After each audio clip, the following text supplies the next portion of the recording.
Bonjour à tous, c'est toujours un immense plaisir que de vous retrouver ici sur Watch pour parler pendant une petite demi-heure du 9e art. Je dis nous, évidemment, car je suis accompagné, comme à chaque fois, de l'incontournable fait des ondes BD-Fil, à savoir Emmanuel Klein. Bonjour Emmanuel. Salut. Et également du non moins célèbre envoûteur des phylactères du Sud-Est, à savoir notre compagnon partenaire BD Geste, Laurent Giannetti. Bonjour Laurent. Bonjour Nicolas, bonjour Emma. Bien, alors au programme cette semaine, nous n'avons pas d'invité, c'est la dernière émission de l'année, mais en revanche, nous avons une pléthore de livres pour bien évidemment finir l'année, puis entre les deux fêtes, on a toujours l'occasion de faire encore quelques derniers cadeaux. Pas d'invités plateau, mais plein d'invités enregistrés. Absolument, puisqu'on vous propose pour commencer une interview de Mats et Xavier qui viendront nous parler de Tango. Une espèce de western moderne sorti au Lombard, puis une rencontre inoubliable au château de Chantilly avec Lambil, Willy Lambil, donc le dessinateur historique maintenant, on peut le dire, hein, des tuniques bleues. Depuis plus de 40 ans. Et puis Laurent nous présentera d'abord son coup de cœur de la semaine, et puis comme on a décidé de le gâter, il nous parlera aussi d'un second livre. Nous verrons ça dans la seconde partie de l'émission. Accrochez-vous, entre cases sur Watch, c'est maintenant.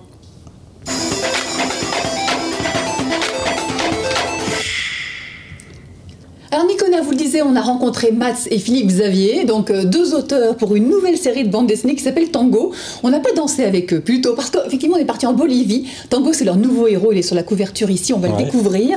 Et le Tango c'est une série, donc le premier tome s'intitule Un océan de pierre, et c'est la première question qu'on leur a posée. C'est quoi un océan de pierre? Réponse des auteurs. Un bien beau titre, non? Un titre que Mats a eu subitement lors d'un voyage. On était en Jeep, on traversait les grands paysages, et puis il m'a regardé, il me fait « Waouh, c'est un océan de pierre ici ». Et je lui ai dit « Ouais, c'est sympa ». Et puis voilà, c'est devenu le titre de l'album. Tango, c'est ce nouveau héros, on en parle, on le découvre sur la couverture adossé à ce truck avec ce petit garçon qui s'appelle Diego. Donc c'est le couple phare de l'histoire, même si c'est lui qui est le héros solitaire. Comment vous avez créé comment ce personnage-là? C'est le gringo dans ce village, pourquoi il arrive là? Qui est-il? Ah bah ça on peut pas le dire parce que c'est quand même un des nœuds de l'intrigue. Mais effectivement c'est l'histoire d'un personnage qui a l'air relativement de se tenir à l'écart du monde et qui va être rattrapé par un passé qu'il aurait préféré oublier et qui génère beaucoup de dangers. C'est un western, je le dis, on est dans ce village en Bolivie, il y a le gringo qui arrive là. Un western moderne. Oui, contemporain, on est totalement contemporain. Ce qui est assez bluffant dans cette histoire, c'est forcément les décors. Franchement, quand on ouvre une bande dessinée, forcément ce sont les dessins qui comptent, mais là vous avez bossé, vous vous êtes fait plaisir, on sent qu'il y a des pages absolument sublimes. Merci, les décors pour moi font partie de mon style, on va dire. Un décor, c'est un personnage entier, indispensable à mon évasion, on va dire, journalière. Donc je choisis très prudemment chaque décor que je vais mettre en scène et je m'évade, je me fais plaisir. Et c'est pour ça que la Bolivie, pour moi, était indispensable pour Tango, tome 1. C'était un moyen de raconter quelque chose de contemporain, mais qui reste sauvage, parfois intouché par la civilisation. Le Bolivie, c'était votre idée. Cela dit, Mats, vous êtes là facilement laissé convaincre pour l'accompagner, pour aller inventer une histoire là-bas. Ah oui, absolument. Puis moi, c'est une région que j'adorais. J'étais allé de l'autre côté de la frontière en Argentine. Ce sont des paysages absolument merveilleux. Là, j'étais ravi parce que c'était un rêve de toujours d'aller à Potosi, d'aller à Uyuni et tous ces endroits qui sont absolument magnifiques. Et donc d'y installer une histoire, c'était très stimulant en fait. C'était vraiment un truc où on s'est vraiment amusé à faire ça. L'histoire, on ne peut pas en dire grand-chose. On a parlé de Tango, ce héros, de ce petit garçon Diego qu'on découvre sur la couverture. Ils vont, il va le protéger de plein de choses. C'est important c'est important. C'est compliqué de devoir créer une histoire où on ne peut pas dire grand-chose parce que tout le monde a des secrets à cacher en fait dans cette histoire-là. Oui, on peut pas en dire trop parce qu'on révélerait des éléments de l'intrigue ce seraient des spoilers, comme on dit aujourd'hui. Mais effectivement, cette relation, en fait, est destinée à susciter à la fois de l'empathie pour le personnage principal, montrer un peu son caractère et en même temps avoir beaucoup d'action. Donc ça réunit un peu tous les ingrédients de l'histoire. Et puis il y a quand même une fille, enfin deux même d'ailleurs, mais une qu'on découvre dès le début du récit qui vit dans ce village, c'est Agustina. Un peu comme Tango, plutôt beau gosse, vous avez mis une belle nana pour elle, parce que voilà, il faut tout de suite, il faut trouver une histoire d'amour aussi pour que ça fonctionne l'histoire. Je suis très respectueux de ce que me demande Mats. Hein. Il m'a demandé de dessiner une belle femme, aux cheveux longs, un peu frisés. C'était les seules indications ? Oui, belle poitrine, forte poitrine, il a dit, je crois. Donc j'ai exécuté. Hein. Je n'ai aucun souvenir.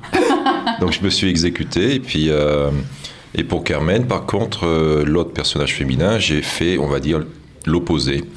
Elle est plus menue, et puis les cheveux courts, un peu roux, et qui fume. Moi, ce qui m'intéressait surtout, c'est d'avoir des personnages féminins forts. Je vais un petit peu au-delà de l'apparence, parce que je suis scénariste. On est obligé de se préoccuper de choses un peu plus lourdes de conséquences pour le déroulement de l'histoire. Et on a un personnage de femme qui est quand même très forte. Il n'y a pas que vous, il y a vos lecteurs évidemment qui vont beaucoup aimer ce récit, vraiment. Des héros charismatiques, une histoire qui est très, très forte, très intéressante. C'est un tome 1, on l'a dit, on va vous suivre. Je crois que vous avez bien entamé le tome 2 déjà. C'est une histoire complète. Une histoire complète, dont chaque tome de Tango sera complet. L'histoire aura une fin. Et bien sûr, les aventures continuent dans un lieu géographique très différent. Ah oui, on part où ? Au tome 2, donc, nous sommes partis aux Bahamas, à Nassau. Effectivement, il y a quelques planches au mur. Et j'en suis donc à la page 45. Et ce tome aura 70. Plus que 25. Plus que 25. Donc on l'aura l'année prochaine. Merci et bravo. Bravo pour ce tome, franchement c'est très très bien. Moi j'ai adoré ce récit. Alors forcément on a donc quand même deux auteurs de talent, Mats, super dialoguiste, ils ont coécrit l'histoire ensemble, mais franchement on a de magnifiques pages. Un tome 1 donc que vous aurez plaisir à découvrir, d'autant qu'on a le dit, un tome 2 qui arrive très très vite. Et puis là on a tourné à la librairie Bulle en tête qui à Paris, merci à eux de nous accueillir. On a pu voir du coup quelques planches du tome 2. Oui. Voilà, en avant-première pour cette émission. Voilà, merci. Et Tango, voilà, c'est paru au Lombard. Alors à noter quand même en passant qu'il y a 2 albums en vérité, puisqu'il y a cet album-là, et puis il y a une version un petit peu plus... luxe. Chère.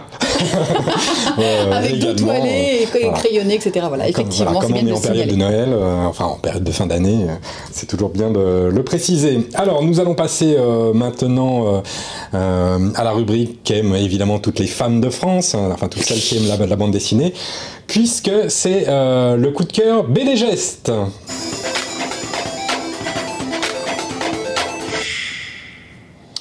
Alors Laurent, cette semaine tu nous parles de Nils, le tome 2, c'est à toi. Et une fois n'est pas coutume, on va parler d'un tome 2 effectivement Nicolas. Donc il s'agit de Nils, une BD de Jérôme Hamon et d'Antoine Carillon, édité chez Soleil dans la superbe collection Métamorphose. Alors on avait déjà parlé de Jérôme Hamon il y a quelques semaines pour Emma et Capucine, vous savez la petite histoire des deux danseuses qui voulaient aller à l'Opéra de Paris. Donc là c'est un tout autre genre, c'est un univers post-apocalyptique. On suit en fait un peuple sur une terre qui n'est plus du tout fertile. Tout a arrêté de pousser, les enfants ne naissent plus. Et on suit plus exactement Ruben et son fils Nils qui vont partir vers le nord pour essayer de savoir ce qui se passe et pour essayer de trouver d'autres terres fertiles. J'ai déjà remarqué que t'aimes bien quand il y a des grosses catastrophes et que le monde est détruit. C'est ça. D'ailleurs, je te rappelle bien, on avait fait un sujet sur cet univers-là il y a quelques mois de ça. Absolument. Alors effectivement, c'est un univers qui est au milieu entre Miyazaki et les légendes nordiques. D'ailleurs, Nils, j'imagine que ça vous fait penser à Nils Holgersson, le héros suédois du début du XXe. Et alors, pourquoi le tome 2 ? Déjà parce que le tome 1 était vraiment très bien, il mettait en place les différents personnages et cette histoire magnifique. Mais alors, le tome 2, c'est une tuerie au niveau graphique. Ouais. Je ne sais pas si on peut voir quelques images déjà de la couverture et quelques planches. Malheureusement, on n'a pas le livre, mais on a quelques images, oui. Montre-nous. Ouais, je vais vous montrer quelques planches. Alors, j'ai quand même vous raconter l'histoire de la rencontre entre Jérôme Hamon... Un peu plus bas. Voilà. Ouais.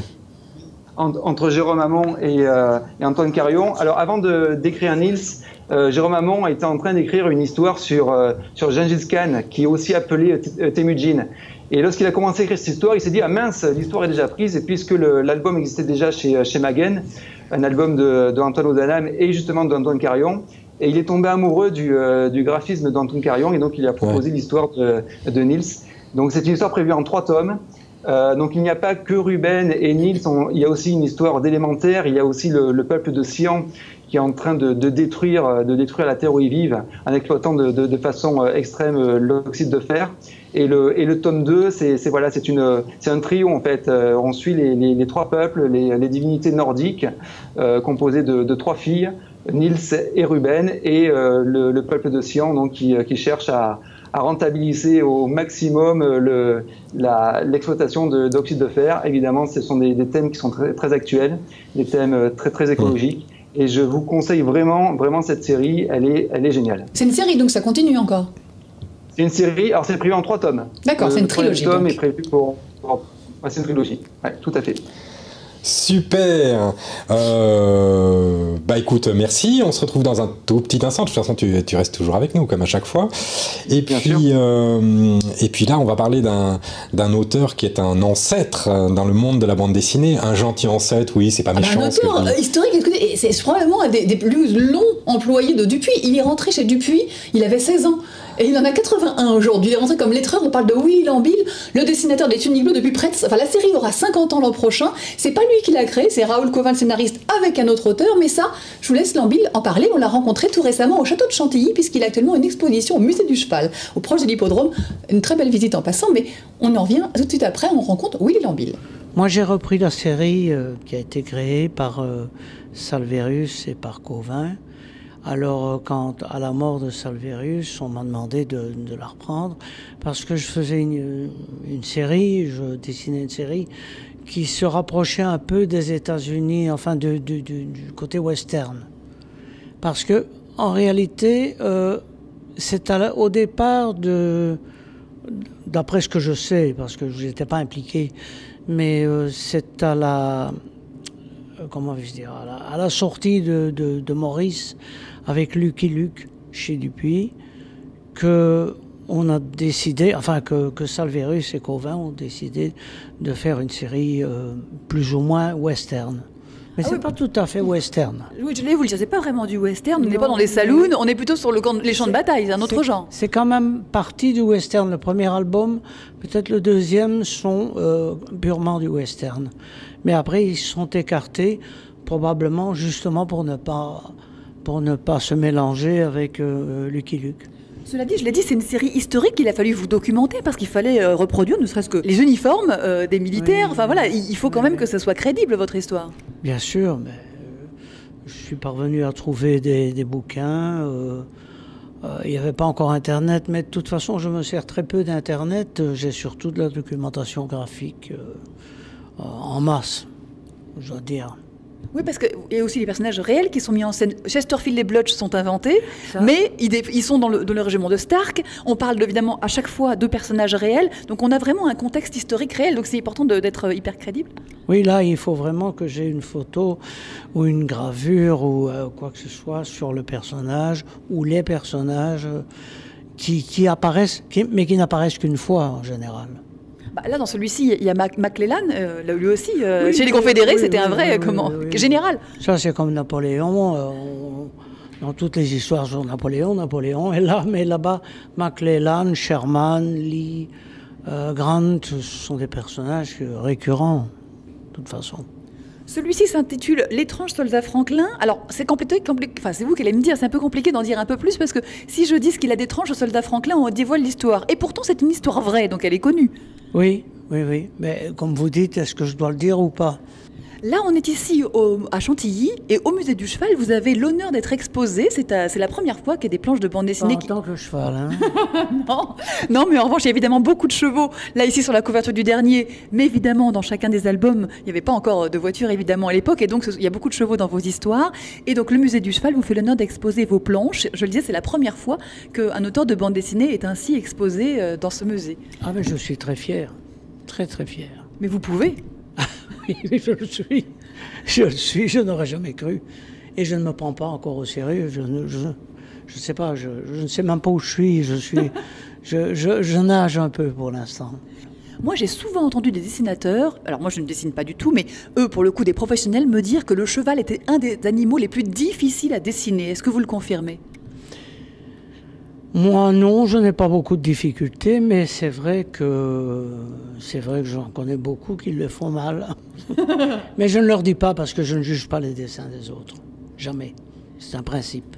Une de vos particularités aussi, Willy Lambil, c'est votre calligraphie. Elle est parfaite, là aussi, franchement. Et alors, sur les originaux, là aussi, on le découvre. Vous avez vraiment une habileté à dessiner les lettres. Elles sont extrêmement lisibles. C'est important, évidemment. Dans une bande dessinée, il n'y a pas que des dessins, il y a aussi du texte. Et vous avez vraiment une calligraphie très, très agréable à lire.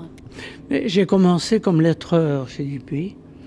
J'ai dessiné les textes néerlandais des éditions de Spirou.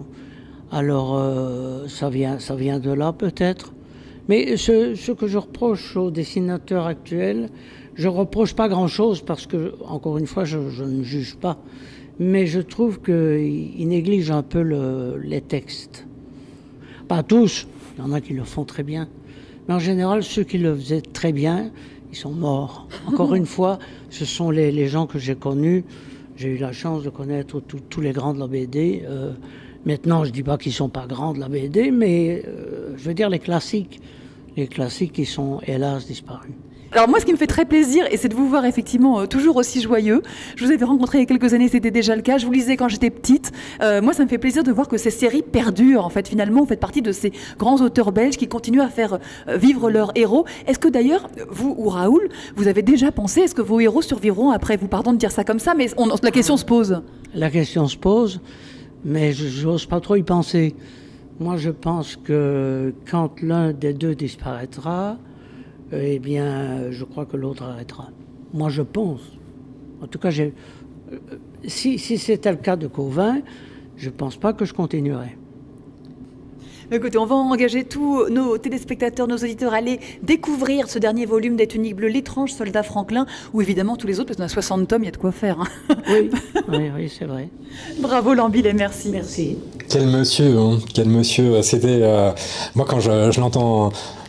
Quand vous lui posez la question sur la manière de dessiner les chevaux, comme quoi c'est très très difficile, etc. C'est vrai que tous les auteurs nous disent c'est absolument épouvantable de réussir à dessiner un cheval, et lui très tranquillement dit non, moi j'ai aucun problème là-dessus. Enfin, non, mais c'est vrai que ces originaux, du coup on les a vus de très près, il n'y a pas de rustine, c'est tout parfait. Alors là, ok, il a donc 50 ans d'expérience, même plus, enfin 50 ans qu'il dessine les Tuniques Bleues, et puis c'est une école aussi, c'est une école ça. Il y a beaucoup de planches anciennes qui sont faites comme ça d'un seul trait, enfin sur les gens de cette époque-là, peut-être que... Non mais 81 ans, il continue de publier un album par an. Enfin, moi je trouve ça effectivement hallucinant, il bosse tout le temps, il est d'humilité assez rare, oui, il est vraiment... Il est drôle, très... il est assez étonnant comme personnage. Ouais, un vieux monsieur adorable, on a envie de lui faire des bisous, enfin voilà. Enfin toi en tous les cas. Non mais il est gentil, vraiment, moi j'aime beaucoup ce genre de... Voilà, ce petit monsieur gentil comme tout, et puis alors encore une fois, il était très fier et il a bien raison.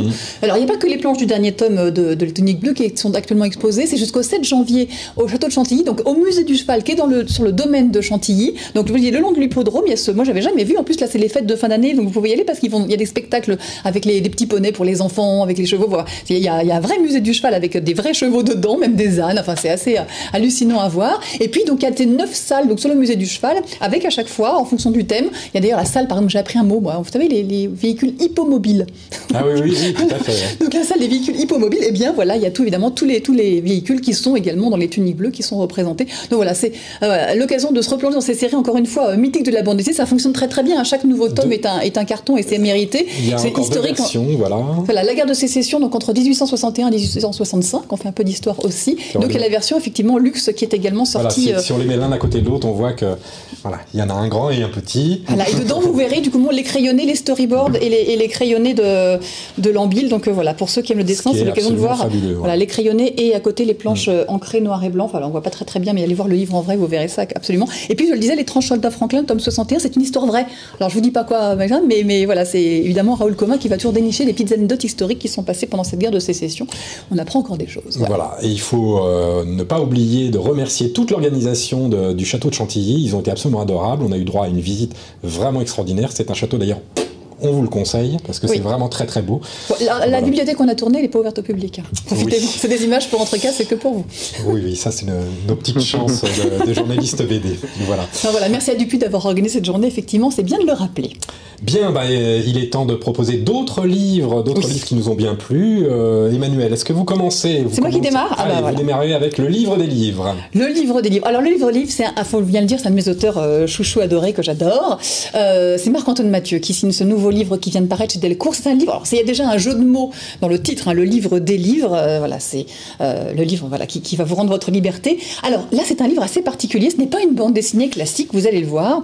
En fait, Marc-Antoine Mathieu a imaginé. Alors il y a un texte en C4, vous savez. Alors je vais vous parler un peu technique. Hein, en bande dessinée, la C1, la couverture, c'est devant, et la C4, c'est derrière, où on met les textes pour expliquer ce qui se passe dans le livre. Tout à fait. Et il raconte là que donc il a imaginé qu'il y a un grand entrepôt, etc., qui gardait toutes les couvertures des livres à paraître. Donc il y avait juste une couverture, un petit pitch, un mec qui a un jour de déposer son idée, et puis qui devait un jour raconter ce qui se passait au milieu, au centre donc de ce livre, de ce roman, de cette bande dessinée, peu importe ce que ça pouvait être. Sauf que cet entrepôt a brûlé, et c'était sur place vers Alexandrie, etc. Tout ça a brûlé dans un immense incendie, donc on a tout perdu, sauf que quelques couvertures ont pu être choisies et exhumées. C'est celle que représente Marc-Antoine Mathieu dans ce livre. C'est un gros livre, comme vous pouvez le voir, parce qu'en fait, à l'intérieur, ce ne sont pas des planches classiques de bande dessinée, ce sont des couvertures, du coup, ces fameuses couvertures qu'il a réussi à choper, avec à chaque fois donc la fameuse C1, C4, avec la couverture donc du livre, et puis ici un petit texte qui explique ce qu'on pourrait trouver dans ce livre-là. Donc à chaque fois, il a inventé le titre du livre, une illustration évidemment pour le représenter, et puis une histoire, sans en dire plus, et c'est avec 1000 jeux de mots évidemment à la Marc-Antoine Mathieu. Si vous connaissez bien son travail, vous allez retrouver tout ce que vous aimez chez Marc-Antoine Mathieu, toutes ses influences, les auteurs qu'il adore, du Kafka, du Borges, enfin voilà, toutes ces influences sont là, mais aussi des auteurs de bande dessinée comme Fred, comme Scoyton. Voilà. À chaque fois, évidemment, il fait des petits clins d'œil aux auteurs qu'il aime bien. Et puis, c'est pas seulement des couvertures et puis des idées de récits, toujours toutes plus hallucinantes et plus géniales les unes que les autres, c'est qu'en plus, il a à chaque fois imaginé le logo de la typo, le logo de l'éditeur chez qui ça serait imprimé. À chaque fois, on a un nom d'auteur qui n'est autre qu'un anagramme de son propre nom. Martina et Monica, pour le moteur du doute, par exemple, c'est du Marc-Antoine Mathieu, Henri Aimé Coutan pour le désarmement des toboggans. Voilà. Enfin, rappelons que Marc-Antoine Mathieu, dans sa double vie, n'est pas qu'auteur que bande dessinée. Il fait peu de bande dessinée finalement parce que son vrai métier, j'allais dire en tout cas celui qui lui prend le plus de temps, il est scénographe. Il a créé il y a très très longtemps maintenant avec Philippe Leduc la société Lucilhomme, de scénographie et d'affichiste. Et du coup, c'est aussi ça aussi qu'il a aidé à faire ce livre-là. C'est parce qu'on retrouve évidemment comme des grandes affiches qui présentent une couverture de livre. C'est évidemment une affiche, c'est ce qui va vous donner envie de l'ouvrir.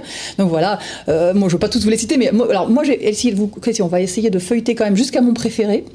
Il y en a un préféré. On a toujours un préféré. Ça rentre dans le cadre de ce qu'a l'habitude de faire Marc-Antoine Mathieu, à savoir c'est un objet, le livre devient un objet presque conceptuel. Là, c'est un choix spécifique que de faire effectivement ces couvertures de faux livres, mais c'est toujours brillant. Voilà. Mais ça fait rêver le lecteur, parce que le fait d'avoir juste le petit pitch de bouquin, on va imaginer cette histoire-là, qu'est-ce qui pourrait se passer, ça nous fait rêver, on rentre dans son récit sans jamais aller plus loin, mais c'est précisément ce que, alors évidemment, je trouve pas celle que je veux, ça c'est normal. Genre, je Laurent, un petit mot sur Marc-Antoine Mathieu. J'adore ce qu'il fait, ça c'est.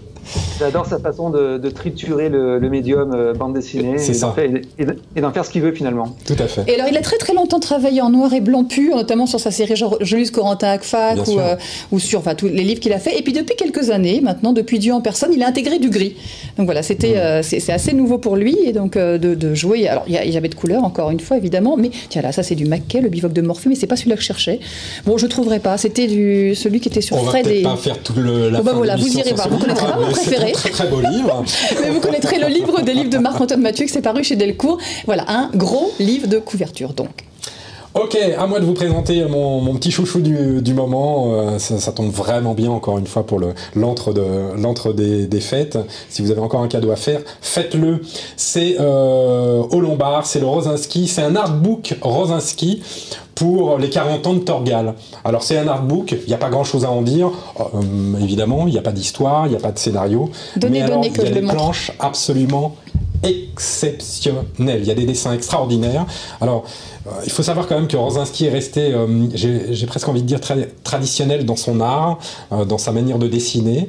Je me souviens par exemple que pour le Comte Scarbeck, donc le diptyque Le Comte Scarbeck, il m'avait raconté que il avait décidé de dessiner ses planches, de peindre ses planches sur un chevalet, et en fait sur des toiles, littéralement des toiles, donc des feuilles très très grandes, des très grands formats. Là, pour tout auteur en devenir, tout dessinateur en devenir, je pense que c'est un livre à avoir. Alors, on sait qu'on parle de Torgal, on sait qu'on parle d'une bande dessinée très grand public, très ouverte, etc. Mais les dessins sont absolument somptueux, sont absolument brillants. Le tracé, les études, les crayonnés sont absolument merveilleux. Ça, c'est un livre qu'il faut absolument avoir, que vous aimiez ou non Torgal. Si vous êtes un peu sensible aux dessins de bande dessinée en général et aux dessins d'art, allez-y. C'est un très très beau cadeau à vous offrir ou à offrir à autrui. Voilà. 40 ans, Torgal, déjà. Eh ben oui, 40 ans, déjà. Moi, j'étais déjà né. Vous, non. Mais moi, oui, bien sûr. Laurent. C'est son tour. Oui. Ouliloust. C'est ton tour de nous parler de Alors que j'essayais d'être quelqu'un de bien. Ouliloust. Je suis très content de vous parler de ce livre-là pour deux raisons. Parce que j'adore Ouliloust. Et ensuite, parce qu'on ne parle pas assez peut-être des éditions ça et là qui font un travail éditorial assez incroyable. Ouliloust, c'est une auteure autrichienne qui vit désormais en Allemagne. Elle a été connue en 2011 pour son précédent album chez ça et là qui s'appelait Trop n'est pas assez, qui a reçu notamment le prix Révélation Angoulême et le prix Artemisia 2011. Et les deux albums, donc Trop n'est pas assez et celui que Emma tient entre les mains, c'est de l'autobio. Alors, on a l'habitude d'être un petit peu trompé par autobio, puisque les auteurs souvent prennent un nom d'emprunt. Là, c'est vraiment de la vraie autobio. Ouli décrit son histoire sans complaisance. Ça, c'est moins qu'on puisse dire. Sans remords. Et dans le précédent album, Trop n'est pas assez, raconté une escapade italienne à l'âge de 17 ans, et on la retrouve 5 ans après. Donc elle a 22 ans, elle a un petit garçon qui s'appelle Philippe, qui a 6 ans, donc ça veut dire qu'elle l'a eu très jeune. Elle ne connaît pas le père de l'enfant, puisque c'était une relation d'un soir. Et ce petit garçon est élevé chez ses parents à elle, en banlieue viennoise, tandis que Ouli, elle, cherche à Vienne du travail comme illustratrice. Elle vit avec Jorg, qui lui est comédien, qui est beaucoup plus âgé qu'elle. Et elle va connaître un Nigérian avec qui elle va entretenir une relation charnelle, sexuelle, voilà. Donc les albums d'Ouliloust, c'est vraiment c'est sexe, drogue et violence. Et ce qui est assez marrant, c'est que c'est le paradoxe entre son trait plutôt naïf et parfois les horreurs qu'elle raconte. Et j'ai trouvé cet album vraiment très très très bon. Alors c'est un véritable pavé. Je sais plus combien il y a de pages, mais enfin il y en a beaucoup. Et c'est en bichromie. Exactement, mais ça cite très très vite, très facilement. On rentre dans l'histoire rapidement. C'est vraiment un très bon album. 368 pages et je précise qu'il est nommé dans la sélection officielle du Festival d'Angoulême. Tout à fait. Exactement. Donc on va répéter le titre qui n'en finit pas. Alors que j'ai essayé d'être quelqu'un de bien de Ouliloust et c'est paru chez ça et là. Oups, il est là. Voilà. Et juste un petit coup d'œil sur la couverture que j'adore, c'est ce chat qui est paisible avec un bordel incommensurable qui est derrière lui. Et je pense que ça reflète vraiment l'état d'esprit de Ouli. Ouais. En plus, il aime les chats. Tu vas faire craquer encore plus de filles. Oh, les arguments pourris. Bon, il reste 1 minute à peine pour... alors, lequel je vous montre? Celui-là. Parce qu'en fait, je voulais juste vous faire un petit focus. C'est pas de la bande dessinée, mais je trouve ça super original et assez génial. Fan Trippers vient éditer un guide sur New York. Vous savez, il y a quelques semaines, on avait reçu Olivier Petit pour son guide sur Paris. Et bien là, c'est sur New York, sauf qu'en fait, l'idée, c'est d'aller visiter New York parmi les lieux qu'on a pu croiser, notamment dans les bandes dessinées. Alors, en fait, vous choisissez un lieu, peu importe lequel, je sais pas, la Statue de la Liberté, et vous voyez, alors c'est pas seulement la bande dessinée, mais c'est aussi les romans, les séries télé, les films, tout ce qui a pu et ils vous remettent la scène, etc. Et les différentes références. Et puis après, donc ça, c'est sur les lieux. Et puis plus précisément après, vous allez dans le chapitre bande dessinée, par exemple. Alors évidemment, sur la BD, il y a beaucoup de super-héros, de Captain America, Superman, Avengers et compagnie, mais aussi nos séries françaises, Berceuse assassine, Largo Wind. À chaque fois, il y a le tome, la scène, etc. où ça s'est passé. Donc si vous avez aimé telle série ou tel fan, vous allez à New York avec et vous allez vous balader à New York dans les lieux qui sont mis en scène dans vos BD ou dans vos séries télé préférées. Je trouve que c'est assez original et assez inédit. Et moi, je me suis régalée. J'ai très envie d'aller faire ça, amener sur les traces de nos héros. C'est original. Fan Trippers de New York. Moi, je montre juste en passant. C'est chez Air Libre. C'est une réédition de. Jolie Ténèbres de Velman et Kerasquet. La couverture était bleue, elle est devenue verte. Merci. Kerasquet, qui n'est pas un auteur, on le sait. C'est en réalité Marie Pompuy et Sébastien Cosset, autant pour moi. Voilà, je vous le dis parce que j'adore cet album, c'est très beau et encore une fois. Pour l'entre-deux-fêtes, s'il vous reste un cadeau à faire, faites-le. Voilà. Un peu lugubre de Velman, il aime bien ça aussi. Oui, mais c'est un univers absolument magnifique. Enfin voilà, moi je le conseille absolument. Eh bien voilà, on est arrivé à la fin de cette année, on est arrivé à la fin de notre saison 2017 pour bien attaquer la saison 2018 évidemment. Merci encore à tous d'être autant fidèles. On vous souhaite tous évidemment une très bonne fin d'année. Merci Emmanuel pour cette émission. Merci Nicolas. Merci Laurent. Merci Nicolas. Et puis on vous souhaite donc de nouveau une bonne fête de fin d'année. Bon réveillon, éclatez-vous pour scène. Voilà, la tenue est déjà prête chez Emmanuel et on vous dit à l'année prochaine. Bye bye.